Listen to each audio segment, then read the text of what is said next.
I was lured to Northern Myanmar by my best friend for 7 years, carrying 10 lives and returning with $100 million. My husband had remarried and had children, and his new lover turned out to be my best friend. My 9-year-old daughter lived in a cardboard box on the balcony, emaciated beyond recognition. My mother-in-law allowed me to return home, but only as an unpaid servant to cater to her and my father-in-law. Everyone thought I was still the same weak, easy-to-bully, obedient daughter-in-law from 7 years ago. The cold wind howled, freezing even dripping water. This winter was exceptionally cold, but my heart felt warm, and my body trembled slightly from overwhelming excitement. I was back. After 7 long years, I had returned to my homeland. I stood beneath that familiar old building, surrounded by dilapidated streets and haphazardly parked motorcycles. Nothing here had changed. I exhaled a breath and stepped forward to knock on the door. At that moment, the dark, endless days in Northern Myanmar faded away. The hellish torment vanished. And even the blood sprayed by the leader I had personally killed blurred in my memory. I had finally saved myself. Footsteps echoed from the second floor inside. Someone ran down and timidly asked through the iron door, "Who is it?" The voice was young, the tone nervous. I froze for a moment.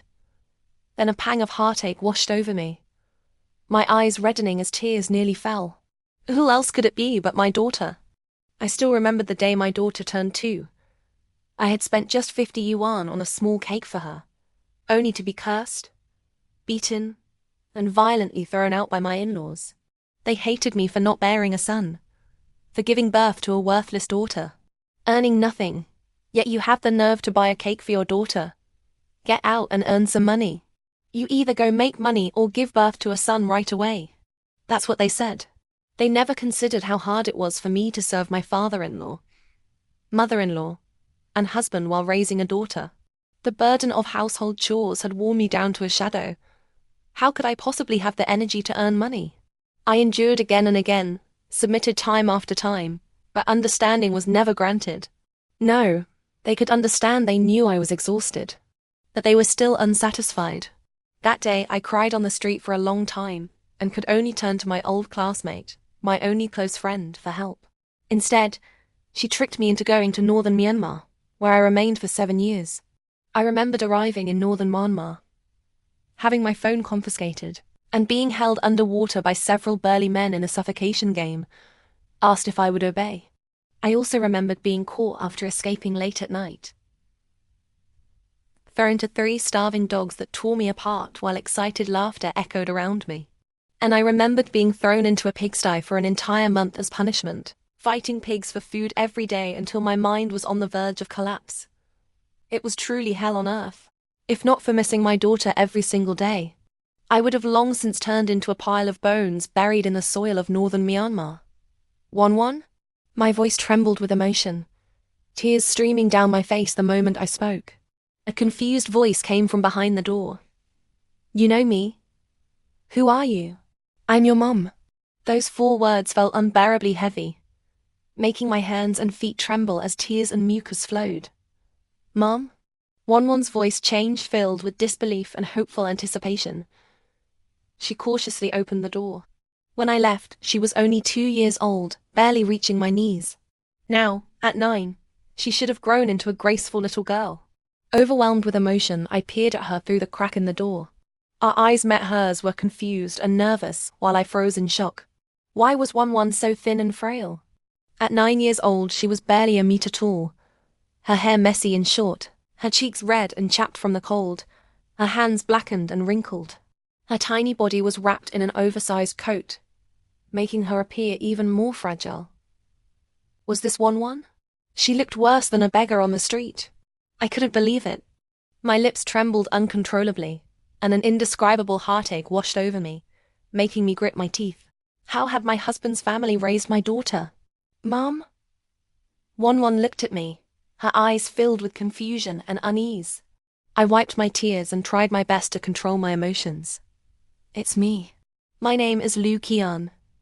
You're Ju Wonwon. Your dad is Ju Feng and you live with your grandparents, right?" I forced a smile. Wonwon stared at me blankly, her dry lips unconsciously pursing as her big eyes instantly welled up with tears. I pushed the door open and hugged her, holding the child I had missed for 7 years. The very core of my heart. One, without you, Mom wouldn't have survived. I cried again, and One burst into loud sobs. She knew she had a mother, but her mother had been missing for 7 years. We mother and daughter cried for what felt like an eternity, while the cold wind outside blew into the house in gusts. It was only then that I noticed One was wearing ill-fitting slippers, her feet clad in white socks that were already soaked through.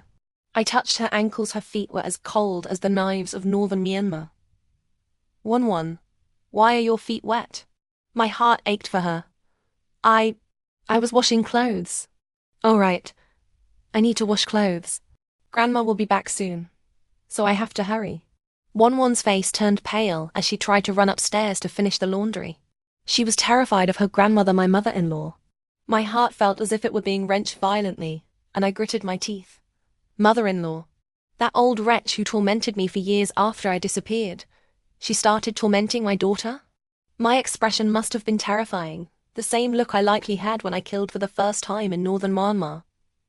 Mum, you sit first. I'll go wash the clothes. One couldn't focus on our reunion. She was more anxious about the laundry. I watched as she ran exhaustedly up to the second floor, her wet footprints marking the stairs. I could imagine how icy her feet were, so cold that her trembling body shook with every step. I rushed up to the second floor and pulled One into my arms. Stop washing. Don't wash them. You never have to wash clothes again. My voice was firm and resolute. The heart that had been hardened like a rock in Northern Myanmar was now softer than ever. Only my daughter could soften me. Mum, Grandma will hit me. I'm almost done.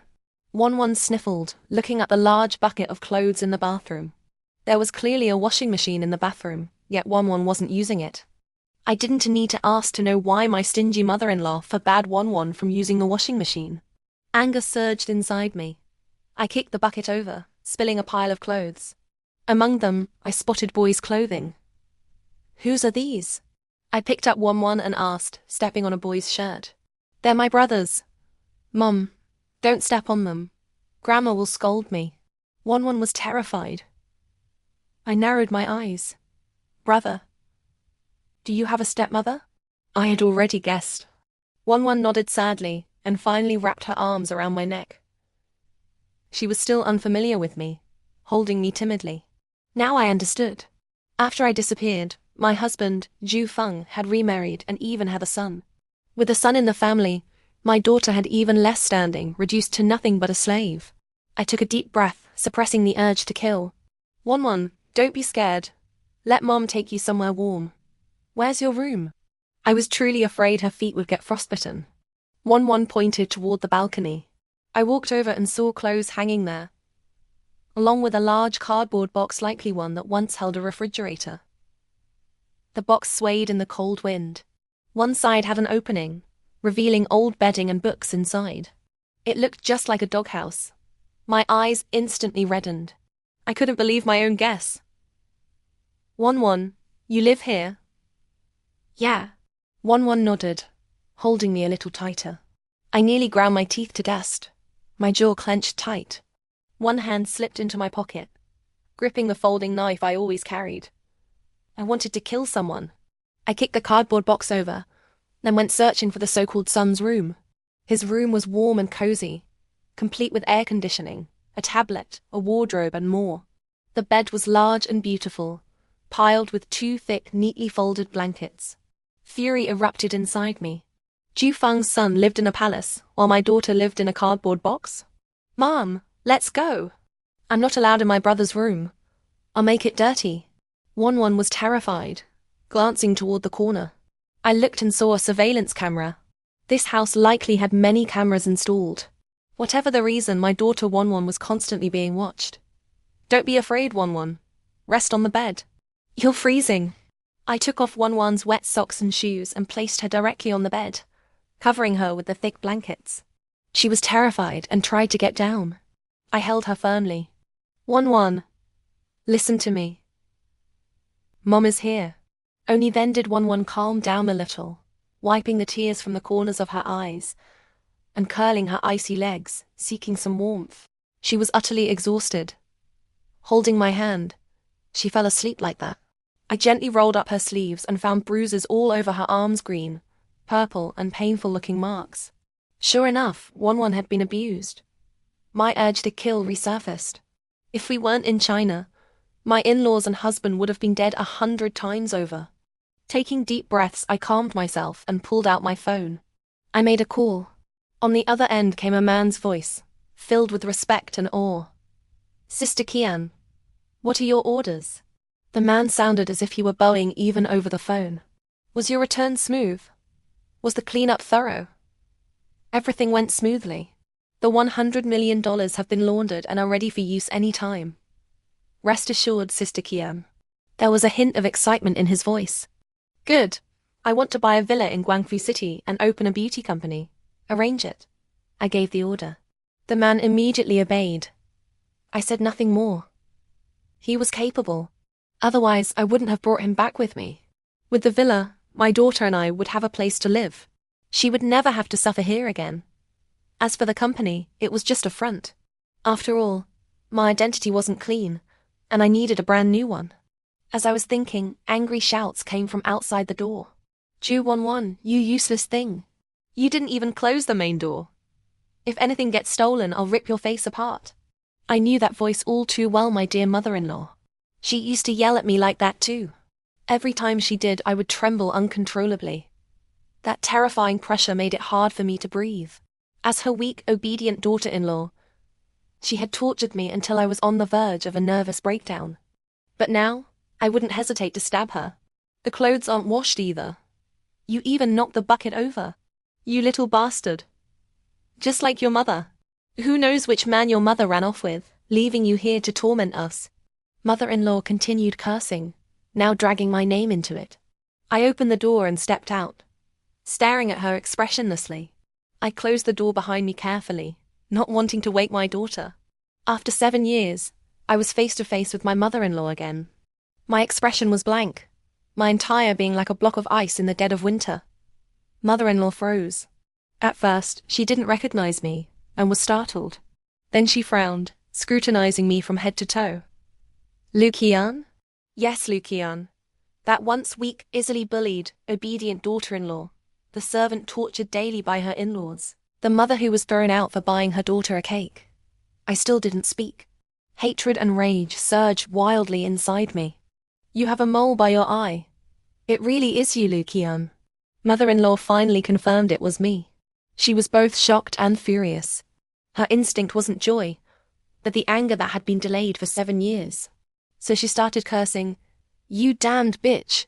Which man did you run off with back then? Have you no shame? Our family became a laughingstock because the daughter-in-law ran away. I'll beat you to death. How dare you come back, you bitch!" Mother-in-law charged at me, just like she did 7 years ago. She had always cursed and hit me as she pleased. As her hand swung toward my face, I slapped her back hard. She was an elderly woman after all, and I had long since honed a ruthless aura in Northern Myanmar. Dealing with someone like her didn't even make me blink.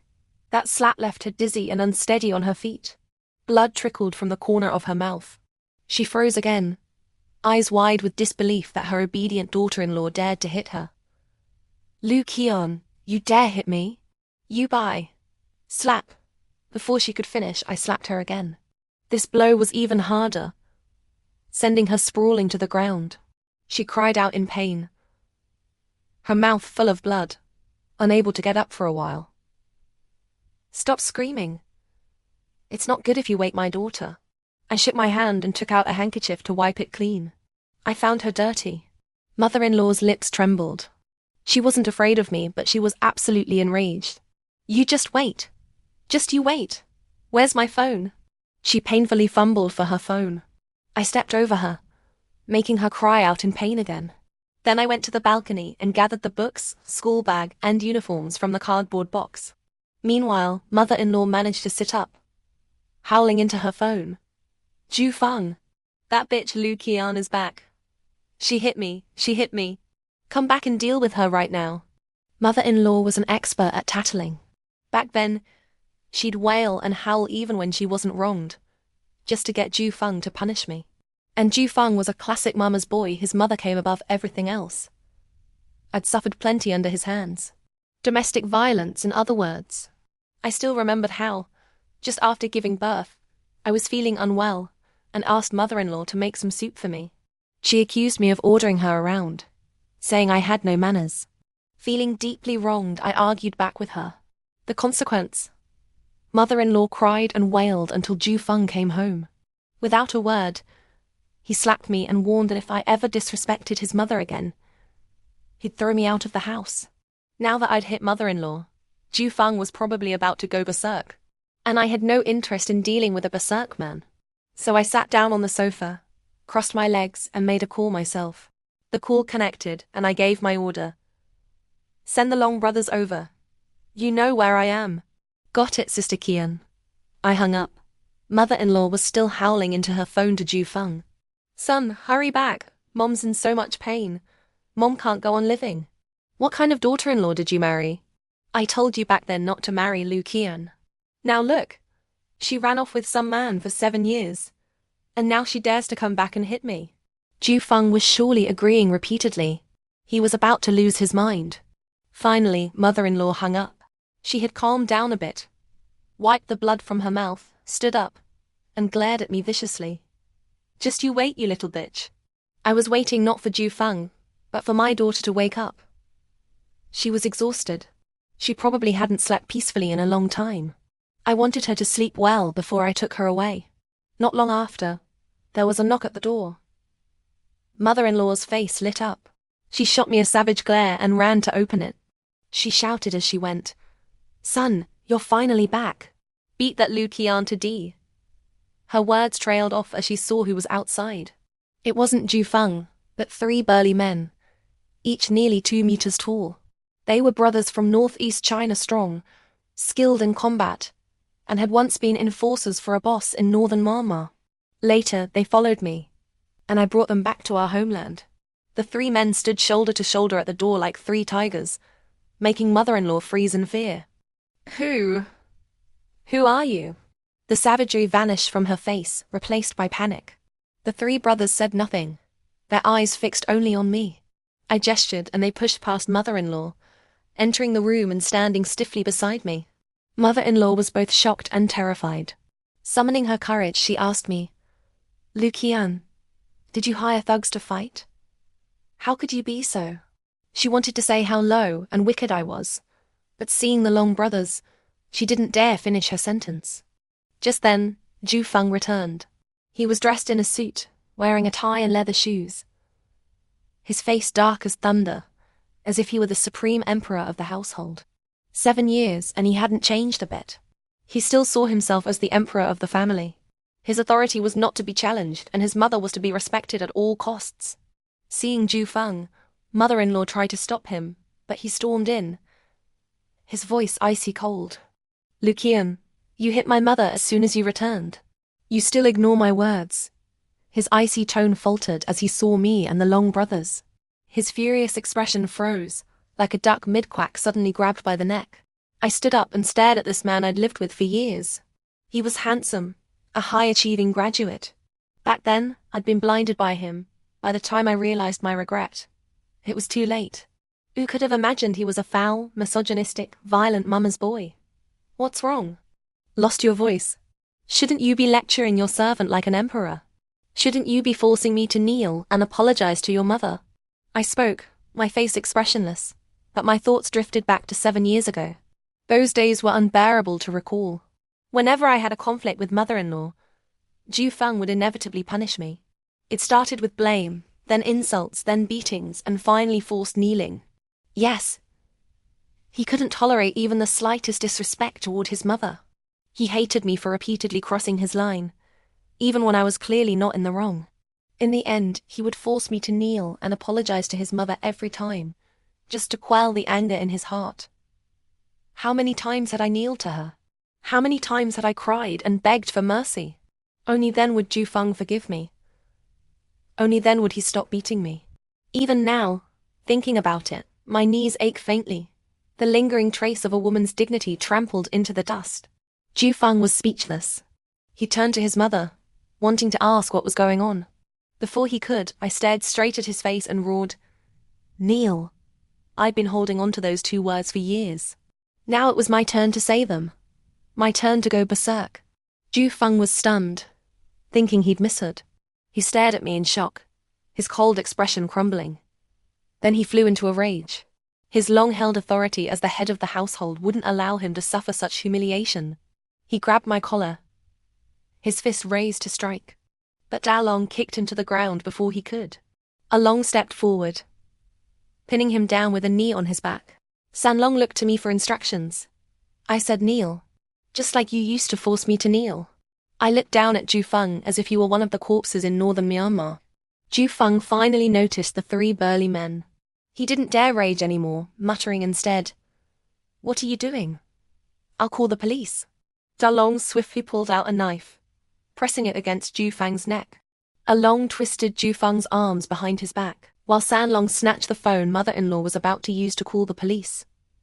The entire room crackled with deadly tension. Ju Feng had never seen anything like this. He was only brave at home. Now, facing 3 burly men with a knife at his neck, he wet his pants on the spot. "Lu Qian, let's talk this out." Ju Feng's face was pale, his body trembling as Dalong's knife pressed tighter. "Kneel." My voice was eerily calm, as if I'd exhausted all my energy, devoid of any imposing aura. But the Long brothers lowered their heads in reverence, not daring to look at me directly. They knew what lay beneath my calm. Ju Feng's lips trembled uncontrollably. He spoke hoarsely. "Lu Qian, you kill him." I turned away. "No, I'll kneel." Ju Feng cried out in terror, dropping to his knees with a thud. Dalong deftly withdrew the knife. The faint ache in my knees vanished. I turned back to look at this man, now soiling himself, and felt an overwhelming sense of satisfaction. Ju Feng's face was pale and green, his whole body shaking. The dignity I'd trampled into the ground made his eyes redden. "Lu Qian, have you lost your mind?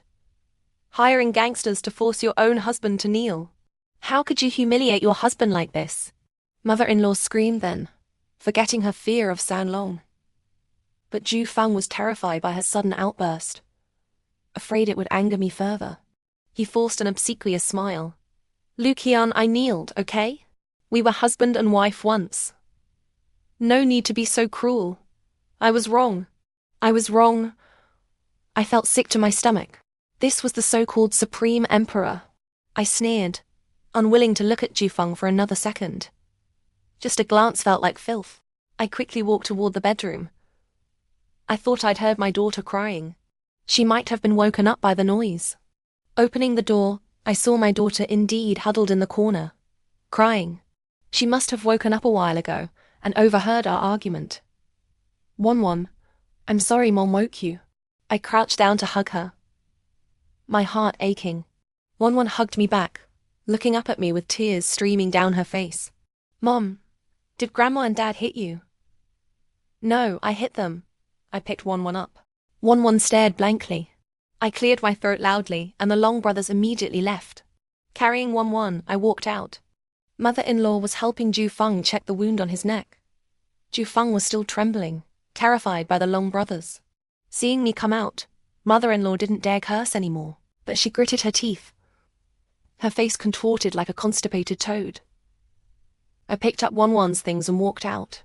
I wouldn't let them off, but for now, Won was the most important thing. As I reached the ground floor, I ran into an old man in an electric wheelchair. His face was wrinkled, his legs shriveled, but he seemed to be in a good mood. It was my father-in-law. His legs had been bad for a long time. Now it seemed he was completely paralyzed. We met face to face. Won flinched fearfully and weakly called out, "Grandpa." Father-in-law looked up at us, barely recognizing me, and exclaimed in surprise, "Lu Qian? You're back? Where did you run off to? Do you know how much you embarrassed our family?" I gave him a cold stare. Seeing I wouldn't speak, his face darkened, assuming the air of an elder. "Cat got your tongue? Why did you run away back then? I lost all face because of you. I was a low-level official back in the day, respected by many. Now everyone laughs at me. Do you know that? Go to hell. The sooner you die, the the sooner you'll be reincarnated. I kicked the wheelchair over.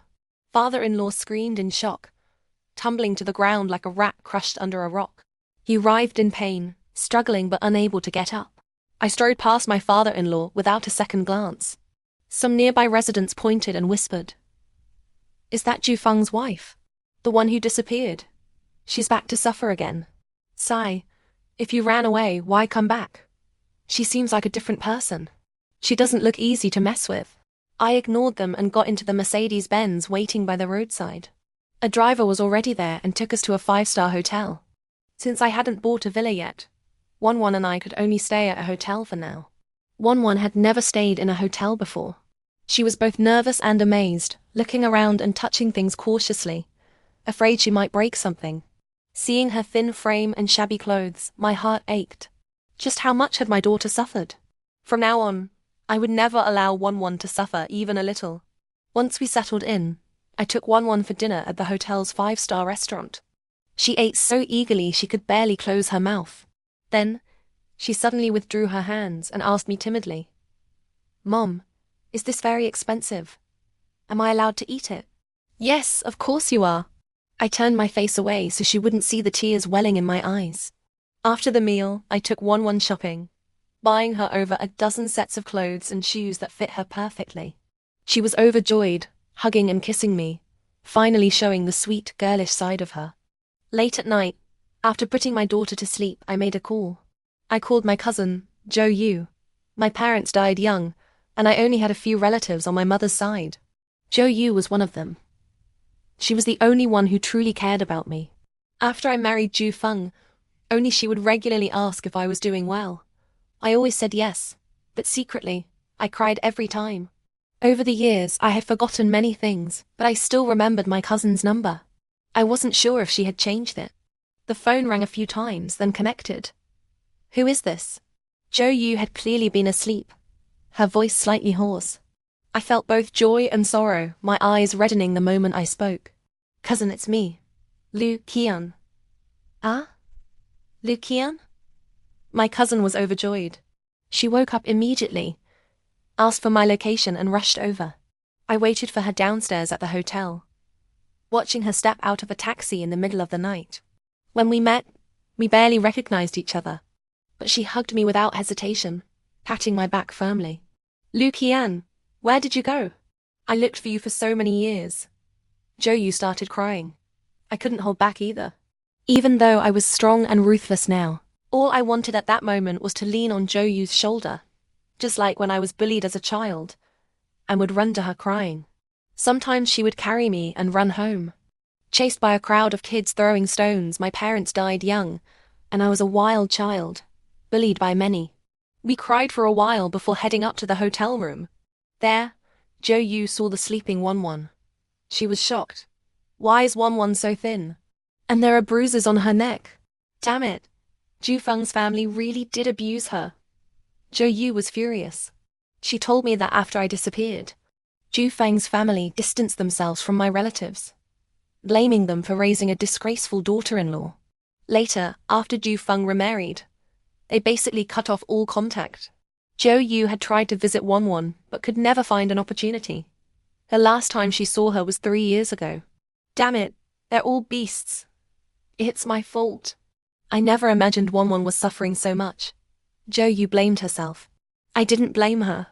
Ju Feng's family was determined to treat Won like a slave. Why would they let her maternal relatives visit? I told Jo Yu not to blame herself. She sniffed, gritting her teeth. "We have to sue them. They're animals. And that Lin Wenxia, she definitely had a hand in this. Not long after you disappeared, she got together with Ju Feng." "Lin Wenxia?" My heart clenched violently. That name was all too familiar. My closest friend, my best old classmate. It was she who told me she had connections to make big money in Northern Myanmar. Tens of thousands a year. She even said she had friends there to take care of me, so I could go without worry. At the time, I was heartbroken and trusted Lin Wenxia too much. In a daze, I agreed. I only sent a text to Ju Feng, saying I was going to make money and would be back by the end of the year. But once I arrived, my phone was confiscated, and I was plunged into a life of darkness and suffering. A full 7 years. Lin Wenxia. What does she look like? My voice was strained, wanting to confirm if it was really my friend. I still have Ju Feng on WeChat. We haven't spoken in years, but he often posts photos of Lin Wenxia. That woman has sharp, thin features. I never liked her. Zhou Yu took out her phone to show me. I saw the photos in Ju Feng's moments. That woman fair-skinned, tall, with her hair in a bun and a smile on her face. It was undeniably my good friend. My heart ached again. Although I had already guessed Lin Wenxia betrayed me, I still held on to a sliver of hope that she might have been deceived too. But now the truth was right in front of me. The evidence was undeniable. Lin Wenxia lured me to Northern Myanmar, wanting me to die in a foreign land while she seduced Ju Feng. She used to belittle Ju Feng, saying he was nothing but handsome, and advising me not to marry him. Now I realized she had her eyes on him all along. A bitch and a dog plus 2 old beasts, abusing my daughter beyond recognition. Good. Very good. My face was dark and expressionless, silent. Zhou Yu was startled. Qianqin, you've changed so much. She was frightened by my expression. I quickly composed myself and forced a smile. Just in a bad mood. Don't mind it. Cousin, I want you to take Wanwan and care for her for a while. I'll come pick her up after I've dealt with things at home. Things at home naturally meant that bitch and dog, plus the 2 old beasts. Zhou Yu guessed my intentions and advised cautiously. Qianqin, you're alone. Don't act recklessly. If you want revenge, it's better to start from the angle of Wanwan being abused. I know Alaoya. Don't worry. I know what I'm doing. I cut her off. 7 years ago I would have taken the legal route. But now, I had no patience for that. It was too slow and complicated. There were plenty of ways to deal with that family of beasts. I had people and money. I could handle it directly. Zhou Yu sighed and nodded. She stayed with me at the hotel that night, and planned to take Wanwan the next morning after she woke up. Wanwan used to be close to Zhou Yu, but after so many years apart she felt a bit unfamiliar. She also didn't want to leave me and kept crying. I hugged and comforted her. Wanwan, go home with Auntie. Mommy will come pick you up soon, and we'll live in a big villa. Wanwan wiped her tears and obeyed. After Zhou Yu took Wanwan away, the sky had already brightened. Standing in front of the floor-to-ceiling window, I instinctively took out a cigarette and smoked. After a couple of puffs, I stubbered it out. Then I called my right-hand man, Chin Kong. What are your orders, Sister Qian? Chin Kong was as respectful as ever.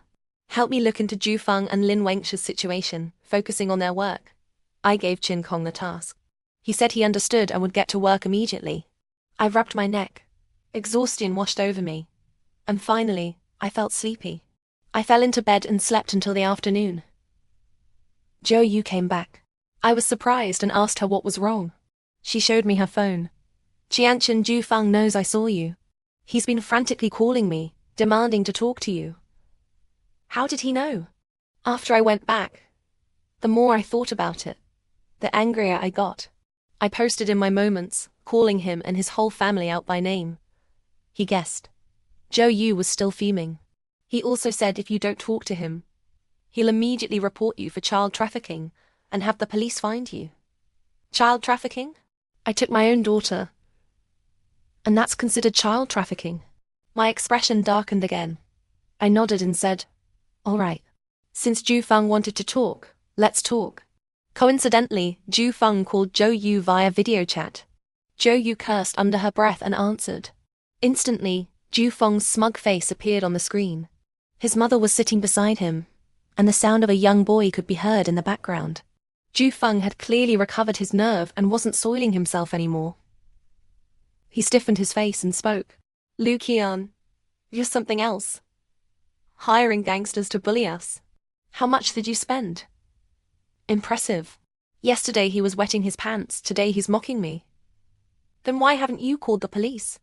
Afraid they'll find out how you abused Wanwan. I sneered. Ju Feng's face stiffened, and he fell silent.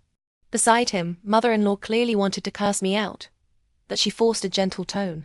Lu Qian, you really shouldn't have hit people as soon as you came back. You can't do that, you know? But Mom doesn't blame you. Mom was wrong too. I raised an eyebrow, smiling playfully. What's this? Did I knock some sense into your brain? Mother-in-law looked a bit awkward, her eyes filled with venom, but her voice remained gentle. Liu Qian, it's good that you're back. We all discussed it last night and decided to forgive you. After all, you were once our daughter-in-law. Interesting. I kept listening, waiting to see what scheme they were cooking up. Liu Qian, bring Wan back. Mom still accepts you. You can live with us from now on. We're family. Mother-in-law watched my expression closely. I stared at Ju Feng. Go on, tell me. Did I give your mother brain damage? Liu Qian, don't go too far. Ju Feng was most sensitive about his mother. His face immediately darkened. Mother-in-law patted him and smiled at me. Liu Qian, here's the thing. Ju Feng and Wengshe have bought a new place and are moving out. They're very capable, highly valued by their company. They have a bright future. Mother-in-law sounded proud. She loved that new daughter-in-law, Lin Wengshe, so much. And so, you can come back and live with us. We still accept you. Although Ju Feng remarried, he's not heartless. He's willing to support you and Wan. Let's forget about yesterday. Everyone made mistakes. I couldn't help but laugh. So, Ju Feng and Lin Wengshe were moving away. From now on, it would just be mother-in-law and father-in-law left. A lazy old woman and a paralyzed old man. They desperately needed a daughter-in-law to serve them. You'd need 10 years of brain damage to come up with this idea. I laughed heartily. It was just too damn funny. Zhou Yu couldn't hold back and started cursing. You bastards! Trying to trick Qianqin into coming back as a maid. Damn it. You old hag won't do any work. And that old man is paralyzed. Qianqin would be worked to death if she went back. Right. I would definitely be worked to death if I went back.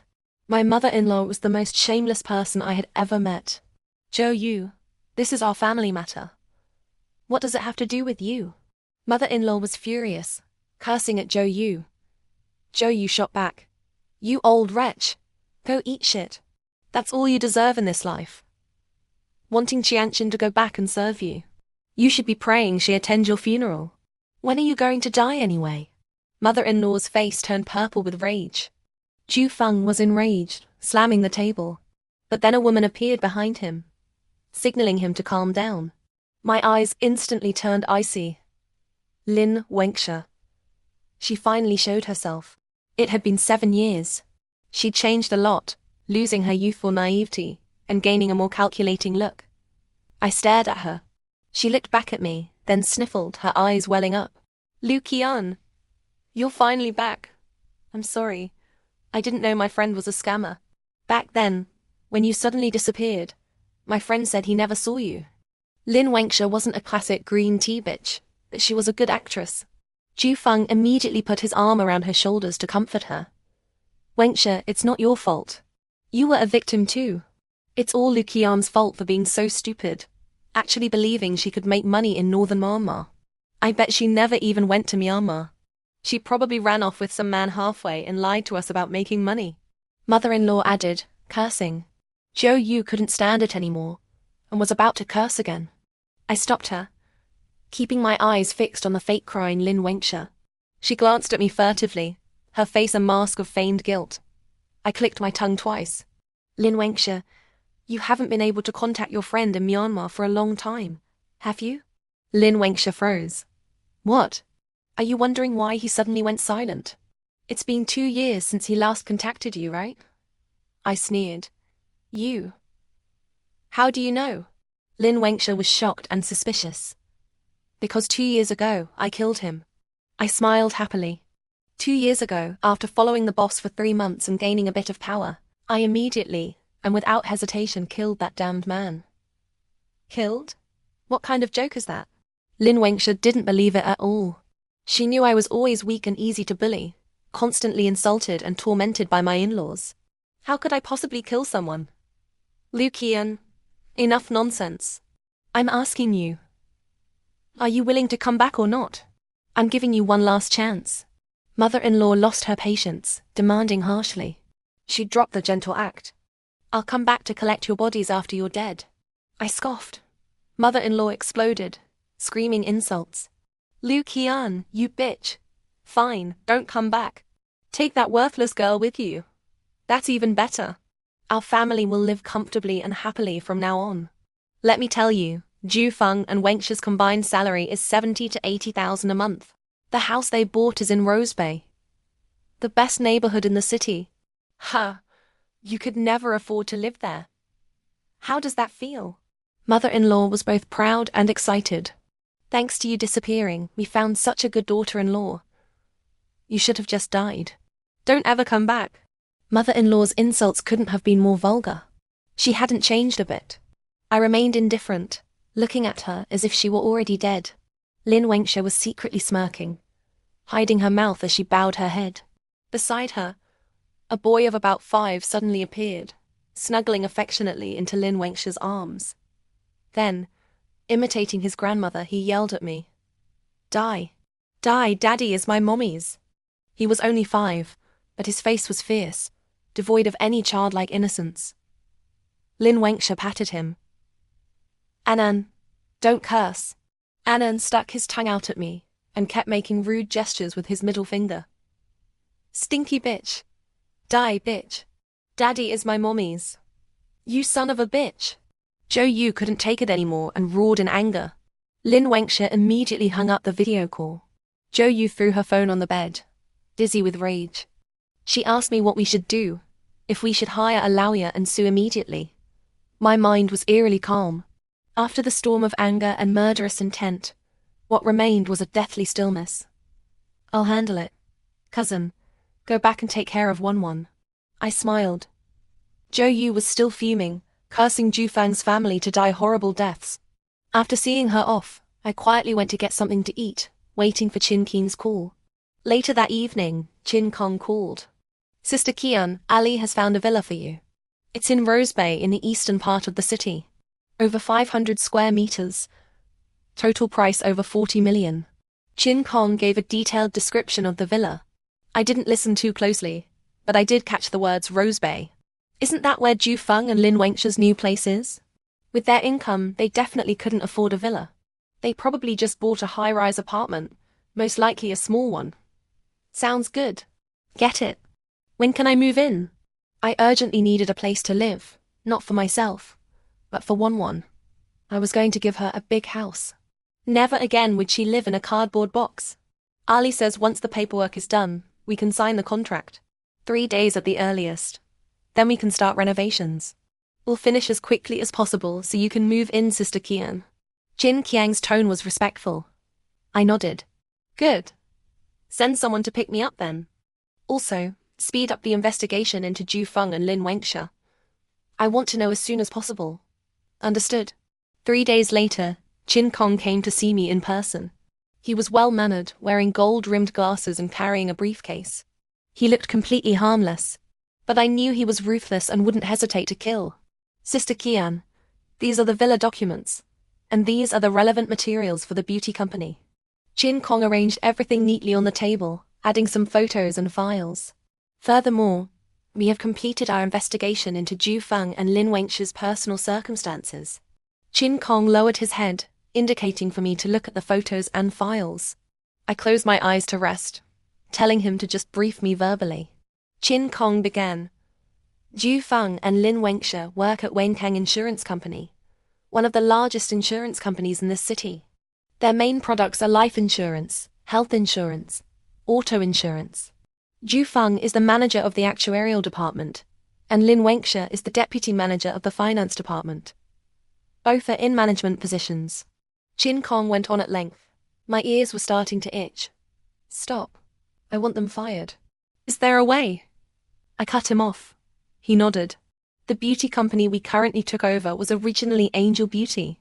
Angel Beauty has a cooperative relationship with Wenkang Insurance Company in the area of medical aesthetic insurance. We injected a large amount of capital into Angel Beauty. Wenkang Company has already taken notice of us and invited us to dinner yesterday, hoping to continue the partnership. That was interesting. Medical aesthetic insurance? Since they invited us, let's go. I'll go personally. Inform them that I particularly admire 2 employees of their company, Ju Feng and Lin Wenxia, and insist they both attend. Understood, Sister Qian. After Chin Kong made the arrangements, he made a call to confirm the dinner appointment. Then he drove me to Rose Bay to have a look. Rose Bay truly lived up to its reputation as the city's most luxurious residential area. From a distance, the high-rise buildings rose one after another, surrounding the villas on 3 sides, with a river flowing on the 4th. A very nice riverside villa. A villa costing tens of millions was the pinnacle in this city. I followed Chin Kong to see the villa and checked out the neighborhood environment. I was quite satisfied. Won would probably like it. Just as I was imagining Won's happy face, a furious shout rang out. "Lu Qian? What are you doing here?" I turned to look. Who else could it be but Ju Feng? He was holding Lin Wenxia's hand, pulling his son along, with mother-in-law following behind. Father-in-law probably didn't come due to his mobility issues. "Lu Qian, you. What a coincidence. What are you doing here?" Lin Wenxia tucked her hair behind her ear, the mockery in her eyes well concealed. Mother-in-law immediately started cursing. "Seeing you is so unlucky. What are you doing in Rose Bay? Get lost." Mother-in-law had always been a snob. Now that her son had bought a place in Rose Bay, she was unbearably proud. Chin Qiang's face turned icy, his hand already slipping into his pocket to grasp a blade. I tapped his arm, and he remembered we were in China. He slowly withdrew his hand, returning to his well-mannered appearance. "I came to see my house." I spoke calmly. Lin Wenxia snorted with laughter. Her son, Anam, pointed at me and mocked. "Stinky bitch, you can't afford it. Daddy said even if you came back, you'd be living on the streets. Our family doesn't want you, so you can only sleep under a bridge." No. I lowered my gaze to look at him. He was only 5 years old, should be at his most innocent. Yet he looked so precocious, a pudgy face with a flat nose and the unmistakable aura of a brat. It was truly nauseating. "You'll be the one living under a bridge in the future. With your mommy, daddy, and grandparents. All of you. Under a bridge." The corner of my mouth lifted slightly. Anan flew into a rage, shaking Lin Wenxia's arm. "Mommy, hit her. Kill her. This stinky bitch." Lin Wenxia's expression soured. She frowned and scolded me. "Lu Qian, is it necessary to speak so viciously to a child?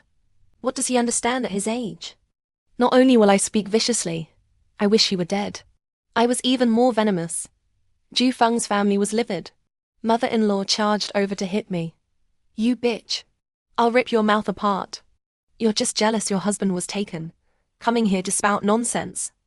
Ju Feng also snarled at me. "Lu Qian, look at yourself. Do you even seem normal anymore? I think going to Myanmar messed up your brain. Your brains are messed up and you never even went to Myanmar." I smiled faintly. Mother-in-law became even angrier, charging at me like a wild boar, but Chin Kong kicked her back. She fell to the ground, wailing in pain. "Assault. Someone assaulted me. Help." Mother-in-law was trying to stage a fall. Security guards from the community rushed over, along with a sales manager who happened to be nearby. He hurried over specifically for Chin Kong. "Mr. Chin, what happened? Are you all right?" The manager was extremely deferential to Chin Kong. After all, Chin Kong had just bought a villa worth tens of millions. Chin Kong smiled gently. "Manager Wang, no need to worry. Just a minor disagreement. By the way, this lady beside me is Ms. Lu Qian, the owner of Villa No 8. She's ready to sign the contract." Manager Wang's eyes lit up. He eagerly shook my hand. "You're Ms. Lu Qian. I've heard so much about you. This way, please. The contract has been prepared for you." He was overly enthusiastic. I naturally wouldn't refuse and followed him to sign the contract. Mother-in-law, who had been wailing on the ground, was dumbstruck seeing Manager Wang's enthusiasm toward me. Ju Feng was also stunned. He spoke up. "Manager Wang, she." Manager Wang turned back, frowning. "Who are you people? How dare you cause trouble in the community? Old lady on the ground, get up. Stop howling." Mother-in-law scrambled to her feet. Ju Feng tried to explain. "We are the owners of Unit 1204. Building 24. We met you when we bought the place." Manager Wang made an oh sound, clearly not remembering. He signaled to the security guards. "Please escort these people for some tea. I have other matters to attend to." He finished speaking and led me away. Lin Wangxia finally recovered her senses and asked incredulously, "Manager Wang, what do you mean? Liu Qian bought a house. What villa no? 8. How could she afford a mansion worth tens of millions?" Mother-in-law also pressed.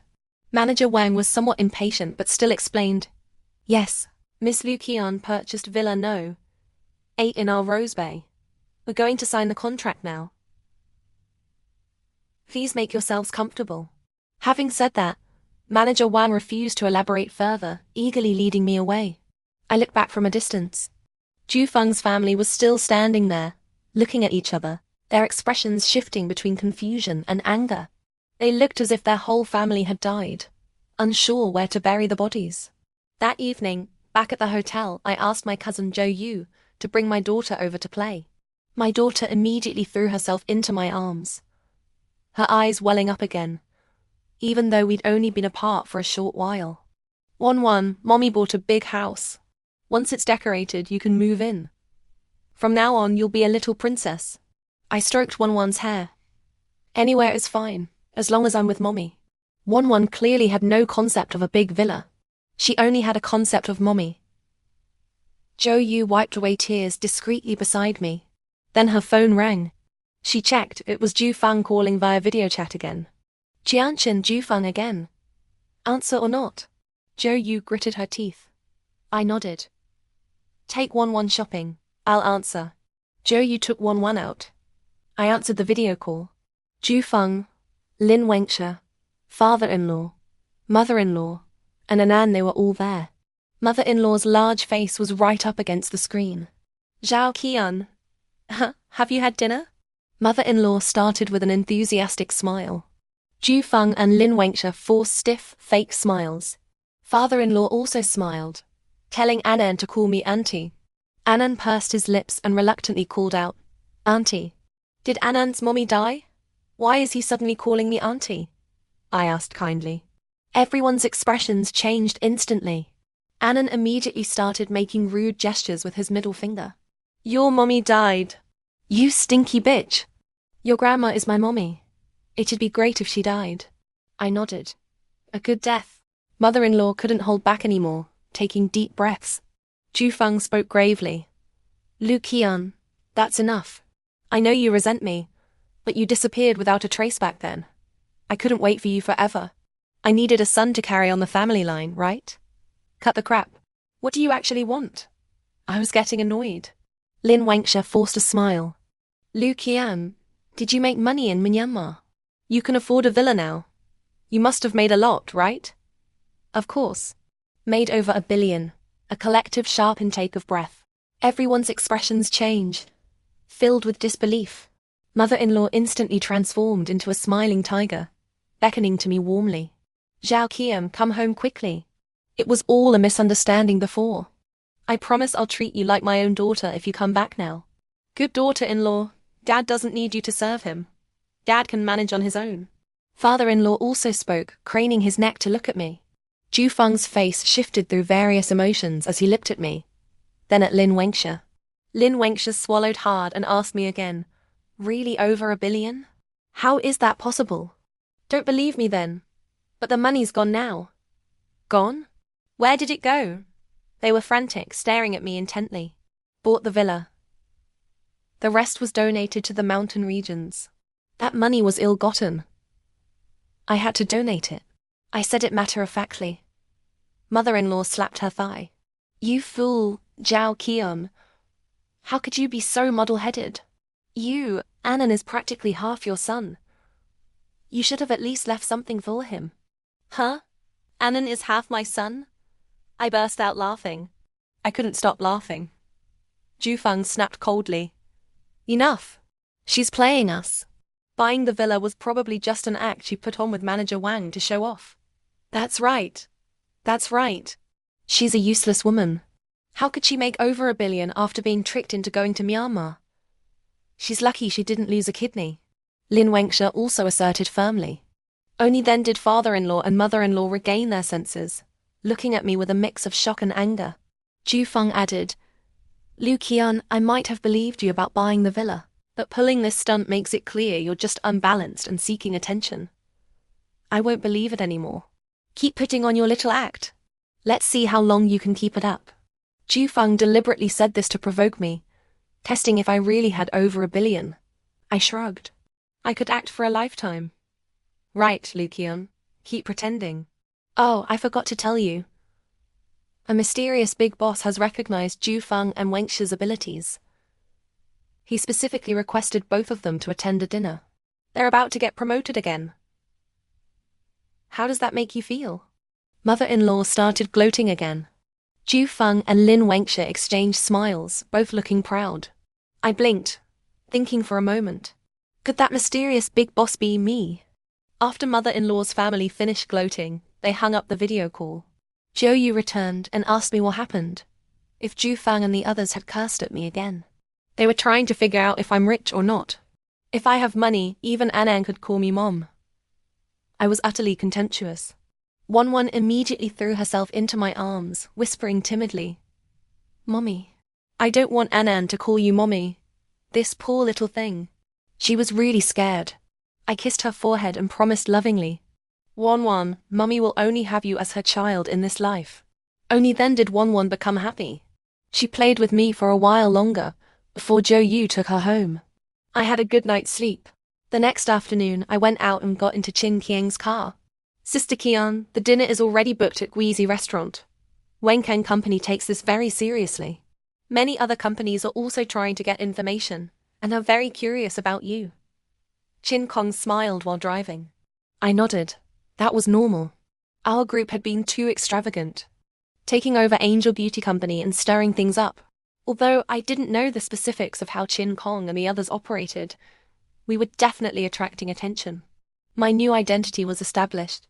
A mysterious wealthy entrepreneur returning from overseas. Soon, we arrived at Guizi restaurant. My female subordinate, Ali, was waiting with 5 other people. Ali was once the boss's favorite woman, born into a prominent family in Northern Myanmar, raised like a canary in a cage. I was the one who saved her and unleashed her abilities. "Sister Qian, the people from Wenkang are all waiting inside." Ali opened the car door for me. I glanced at her and asked with a smile, "Getting used to life here?" "Yes, but it's too comfortable. Not enough excitement." Ali smiled mischievously. We all laughed. Entering the private room, everyone from Wenkang stood up to greet us, full of enthusiasm. "Welcome, President Lu Qian of Angel Company. Ms. Lu Qian, it's a pleasure to finally meet you in person. Ms. Lu Qian, please have a seat." All polite formalities. I smiled in response, my eyes sweeping over a dozen faces, finally settling on Ju Feng and Lin Wengsha. The smiles on their faces were stiff, completely different from everyone else's. In fact, they were frozen, as if someone had smashed them in the head with a hammer.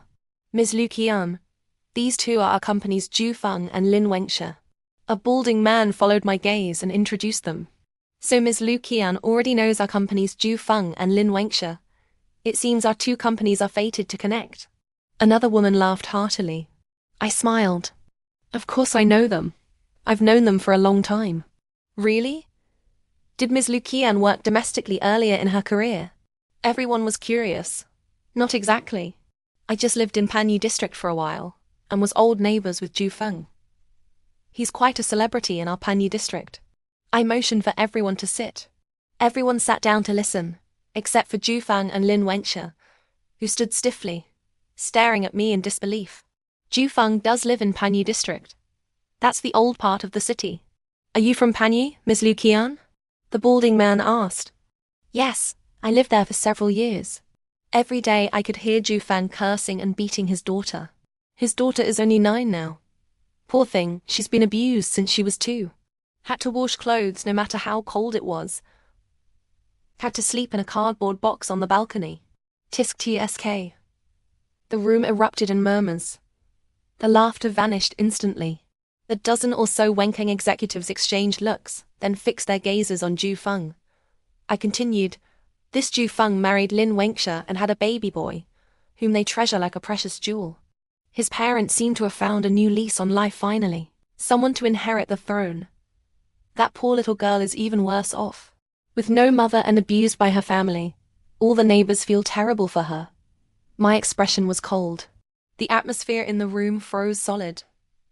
Ju Feng finally reacted. He shouted, "Lu Qian, what are you trying to do? You're lying. You're lying." Lin Wenxia also panicked and explained, "Everyone, don't believe her. She's Ju Fang's ex-wife. She's making up rumors to slander him so she can come back." They were both flustered. But the Wenkang executives remained silent, their eyes assessing me. Suddenly, Ali placed a thick stack of documents on the table. "Mr. Zheng, the contract is here. Looking forward to a pleasant cooperation between our two companies." Ali's move was abrupt and strange. But Mr. Zheng was no fool. How could he not understand? He laughed heartily and shook my hand again. "Miss Lu Qian, a pleasure to cooperate. As for Ju Feng and Lin Wenxia, our company certainly has no place for them." "That's right. These two already had a bad reputation, but we never imagined they could be so despicable, abusing their own daughter. Notify the entire industry. Blacklist Ju Feng and Lin Wenxia permanently." After a satisfying meal, Ju Feng and Lin Wenxia had long since been kicked out. The cooperation between the two sides proceeded smoothly, and my new identity was solidified. President of Angel Beauty Company, a tycoon returning from overseas, partner of Wenkang Insurance. Chin Kong drove me back to the hotel.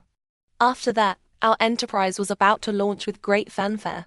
That night, Ju Feng tried to video call Zhou Yu again, but I told Zhou Yu not to answer and to block him. Life became much more comfortable after that. I just waited for the villa to be decorated. During this time, Ju Feng's family kept trying to find me but couldn't. I refused to see them at all. I spent every day with my daughter, living a blissful life. 5 months later, Chin Kong came to report on the villa's renovation progress.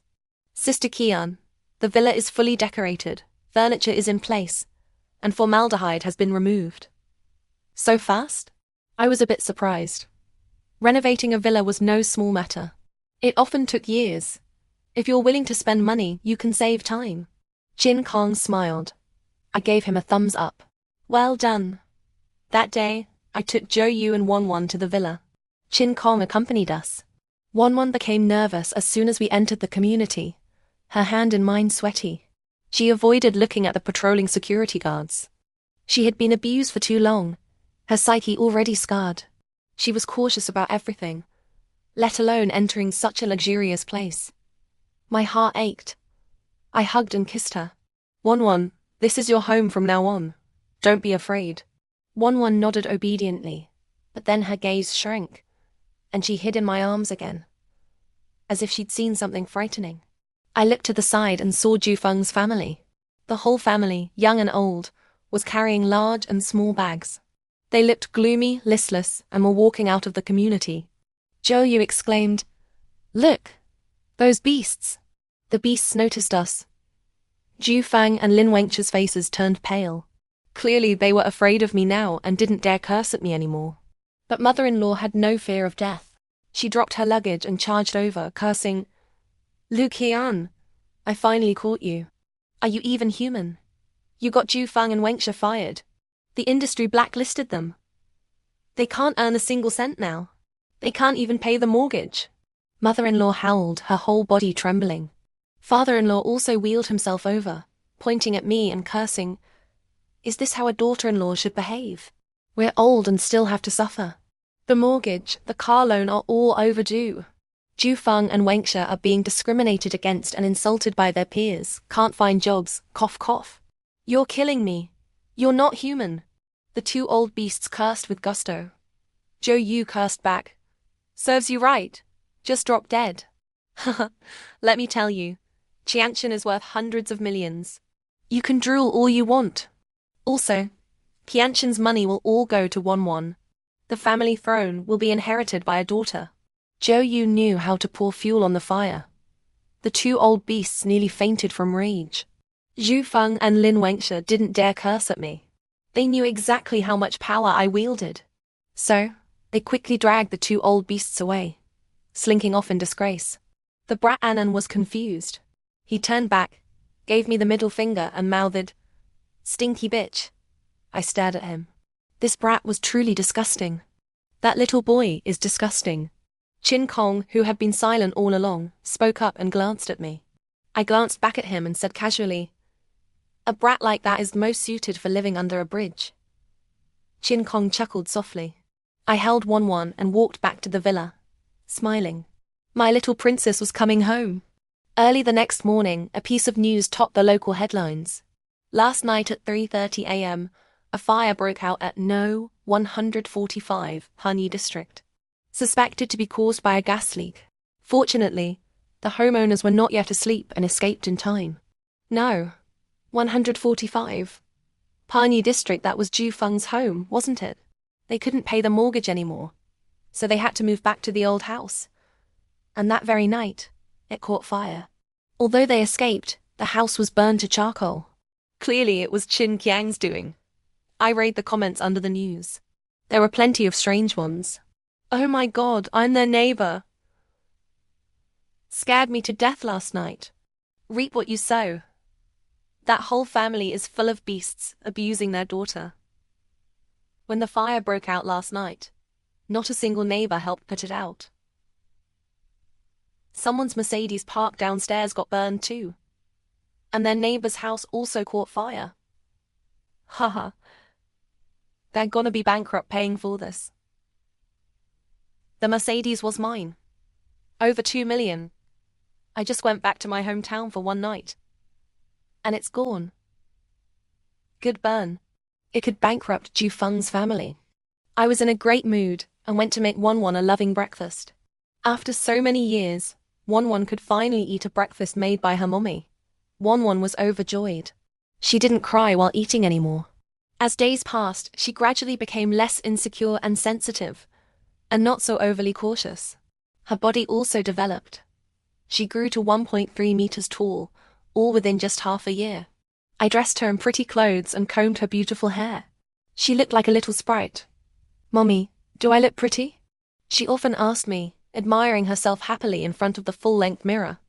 Pretty. Won is the prettiest. I couldn't praise her enough. Completely sincere. Won would smile shyly and proudly. She was no longer insecure. At the doorway, Ali peeked in and complimented. "The little princess is beautiful, even prettier than the princesses in Northern Myanmar." Won giggled. I finished fixing my makeup and patted Won's cheek. "Let's go. Time to leave. Today we were going to visit Auntie. It was her 80th birthday. She specifically asked Zhou Yu to tell me to come for dinner. Auntie was my mother-in-law's older sister, a relative on Ju Feng's side. Honestly, over the past 6 months, I'd only interacted with my own family and had completely avoided Ju Feng's relatives. But Auntie was special. She wasn't close to me, but she had given Won and me red envelopes. When I got married, when I had the baby, when Won was 1 month old. You could say, after I married Ju Feng, the only red envelopes I received were from Auntie. Once, when she saw my swollen face, she sighed and patted my head. Auntie was of low status, poor, and had no say in Ju Feng's family. But I truly believed she was a kind person. So for her birthday I would go. Auntie lived in the same city, but in a southern suburb. That area had many factories and construction sites, often filled with dust and pollution. Ali drove the Maybach, bringing Won and me to an old neighborhood. As the car stopped, a large group of people up ahead turned to look at us in unison. I saw several tables set up with drinks, just waiting for the food to be served. Those people were Ju Feng's relatives, close and distant, about 20 of them. Since the Maybach was simply too eye-catching, 20+ pairs of eyes were fixed on us. Wow, so many people. Auntie's place is so lively. Won was a little excited. She tossed her ponytail and got out of the car. I also got out, holding her hand. Ali went to park the car. The crowd ahead was eerily quiet. These relatives of Ju Feng must have known I was back and must have known what had happened. Stinky bitch. Die, bitch. Suddenly, a little boy emerged from the crowd, cursing at me crudely. He was covered in dust, wearing dirty old clothes, barefoot, and constantly sniffling. At first glance, you'd think he was a beggar. "Anan, shut up!" Several people scolded him, quickly pulling Anan away. It dawned on me. So it was Anan. No wonder he looked a bit familiar. But it had only been half a year. He turned into a skinny dead monkey? TSK. Even uglier. Hello, uncles and aunties. Mommy and I came to see Auntie. One ignored Anan. She took my hand and walked toward the crowd confidently. The crowd fell silent again. Everyone looking utterly astonished. Who didn't know One was a pitiful, scrawny little thing? She used to be too timid to even eat properly. When had she ever been so radiant? It really is One. Welcome. One is such a little princess. The treasure of our Jew family. A woman welcomed us warmly. Everyone started laughing, coming forward to greet One and me, their faces plastered with sycophantic smiles. My granddaughter is here. My granddaughter is here. An old woman rushed out from the crowd, taking the lead. Who else could it be but mother-in-law? She looked 10 years older. Her hair completely white, her face deeply wrinkled, her back more hunched. Clearly, the past 6 months had been utterly miserable. One immediately hid behind me. She wasn't scared. She just hated her. Mother-in-law forced a laugh, stealing glances at me. With thick skin, she called out to me. Jianchin, you came too. Sit with us. Your father-in-law and Anam are here too. Where are your son and daughter-in-law? I asked indifferently. They're working at a construction site. Sai, you have no idea. After the fire at home last time, everything burned. We still have to pay for that Mercedes and the neighbor's house. It adds up to millions. My life is so bitter. Worked hard all my life and a fire burned everything. Now we owe millions in debt. Mother-in-law's tears came on cue. She was deliberately putting on a tragic act. Sounds like it burned quite well. I smiled in approval. Mother-in-law froze, then slapped her thigh, full of regret. I never should have chosen Lin Wenxia. She's a jinx. Whichever family marries her is doomed. Now she wants a divorce. Wants to run away. What a piece of trash. Ju Feng works himself to the point of vomiting blood every day. And she wants to abandon her husband and child. She wishes. Mother-in-law's voice grew venomous. I asked with concern. Ju Feng is vomiting blood? Yes. He's never done hard labor since he was a child. Now no company will hire him. He has to earn money for rent. To support the whole family. We rented a place in a southern urban village. We can't even pay this month's rent. If we don't pay soon, we'll be kicked out. My poor son. He's vomited blood several times from exhaustion. Mother-in-law started crying as she spoke. I expressed even more concern. Has he seen a doctor? When did the doctor say he'll die? Mother-in-law froze again. The relatives behind her exchanged looks, not daring to make a sound. Mother-in-law's face turned waxy red. She forced a fake smile. Jianchin, you see, our family can't hold on any longer. Could you help us out? That's what your auntie wanted to talk to you about when she invited you. I had guessed as much. On the surface, auntie invited me for dinner. Behind the scenes, Ju Feng's family was trying every way to see me. I fell into thought. Mother-in-law was nervous yet hopeful, patting the back of my hand. My good daughter-in-law, we know we were wrong. Please help us. Why don't you come back? From now on, I'll serve you. I continued to ponder, my face showing a moved expression.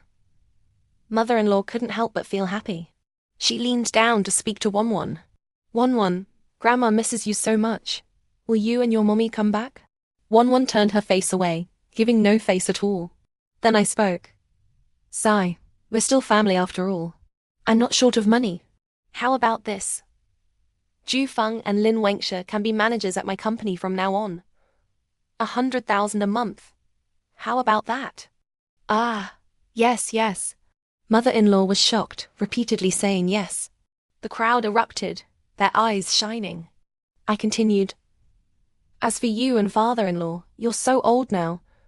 You should enjoy your retirement. I'll give you 10 million each, buy you a house and hire 2 maids to serve you. How about that? Ah, yes. Mother-in-law trembled with surprise and joy.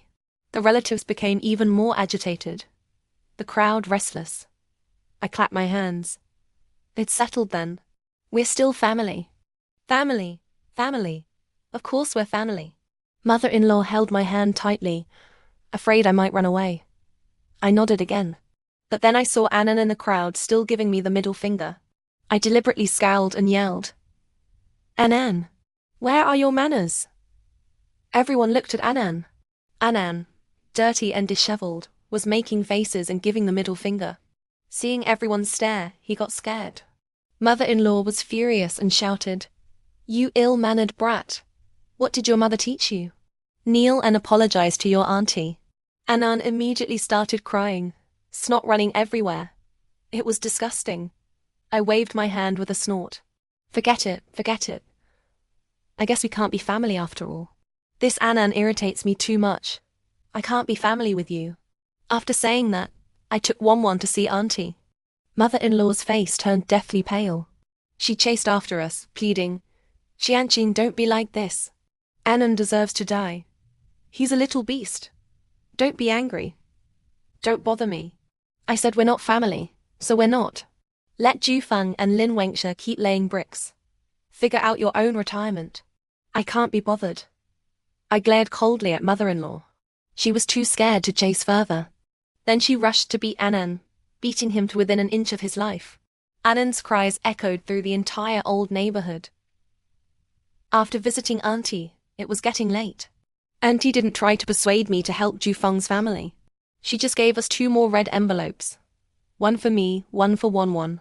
I returned the favor with a huge red envelope of 88,888 yuan, hugged her, and went home.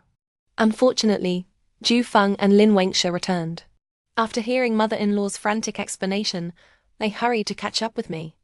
"Zhao Qian, wait. Annan doesn't understand. It's our fault for not teaching him well. He's a beast. I'll beat him to death tonight." "Calm down," Jufeng shouted, his face filthy, his hands covered in wounds. Lin Wenxia wasn't much better. Her face was wrinkled, her skin dark and rough. Where was the former elegance? She chased after me, then fell to her knees with a thud, screaming hoarsely at me. "Lu Qian, I was really tricked back then too. We were best friends. I beg you forgive me." "Best friends? Your friend in Myanmar told me personally that you wanted me dead, to never return home." The corner of my mouth lifted in a mocking smile. I got into the Maybach. "Let's go, Ali." The car drove away. In the rearview mirror were Jufeng and Lin Wenxia's desperate faces. Further back, mother-in-law grabbed Annan and started beating him again. Beating him with all her might. After that day, I never paid attention to Jufeng's family again. However, 3 months later, Ali told me about their situation. "Sister Qian, Chin Kong has a morbid curiosity. He's been keeping an eye on Jufeng's family. He says Jufeng fell and broke his leg at the construction site. He's paralyzed like his father now. So 2 paralyzed men in one family, living entirely on welfare. Your ex-mother-in-law collects scrap day and night. And debt collectors often block her door to curse at her. Seems she's a bit mentally unstable. That Annan gets beaten every day. Later, your auntie took him in. He's very obedient now, timid about everything. Your auntie is truly kind." Ali made clicking sounds with her tongue. "What about Lin Wenxia?" I didn't even look up. Her story is the most bizarre. After Jufeng broke his leg, she took the compensation money and ran. Jufeng sued her. She's been hiding everywhere and fled back to her hometown in the southwest. Ali got excited, unconsciously wiping her mouth. And then? I was quite curious. Back in her hometown, she met a handsome Southeast Asian man. She seemed to find a new lease on life and followed that man to Southeast Asia. Ali was almost unable to contain herself. I couldn't either.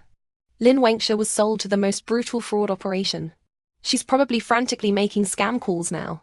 If she scams money, she's okay. If she doesn't, she's finished. Later, she'd be resold, sold as a toy, or even a blood donor, or for organ harvesting. Tisk tsk. She's finished. Even Ali thought it was a bit cruel. I sipped my tea again, pushing thoughts of Lin Wenxia away. She brought it upon herself, not worthy of sympathy. But her fate resonated with me a little, since I'd been through it too. In those dark corners where light doesn't reach, there are too many pitiful people deserving of sympathy. Like me back then, like Ali, like the thousands upon thousands who can never escape in their lifetime. Over the years, I've only pondered two things. One was reuniting with my daughter. The other was, Ali, it's time to use the people and money we left in Northern Myanmar. I looked at Ali. Now that my new identity was secure, and the company could serve as a stable base, some things could be done. Ali immediately became serious and nodded solemnly. Yes, it's time. Although our power is limited, if we can save even one person from suffering, we should. Just like how Sister Kian saved me. Go ahead, I smiled. May our meager strength tear open a crack in those dark hells, letting a sliver of light shine through.